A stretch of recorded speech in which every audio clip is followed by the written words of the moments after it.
Excuse me, ये जंगपरस गांव किधर है? जंगपरस? अरे यही तो हमारा जंगपरस गांव है।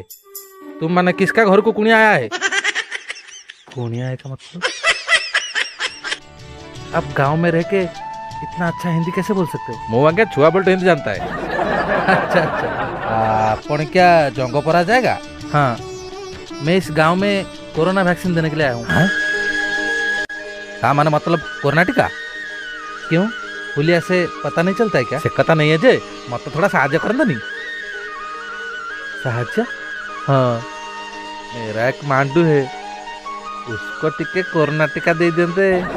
क्या तुम लोग क्या बुकिंग नहीं किए थे? करा था आज्ञा, बहुत दूर पड़ गया, जाओ जाओ रात्रि हो गया, इसलिए मना कर दिया। ठीक है चलो, लेकिन तुम्हें मेरे लिए काम करना पड़ेगा। आज्ञा करेगा? मेरे लिए थोड़ा ब्रेकफास्ट रेडी करो। गाड़ी ब्रेक नहीं धरेगा तो हम पछपट माड़ी बस धरेगा। अरे ब्रेक नहीं, ब्रेकफास्ट। हाँ हाँ, ये बेही तो भावुला मत हिंदी आसेनी, हिंदी चोबे कतार जीवी। जाओ जाओ जीवा।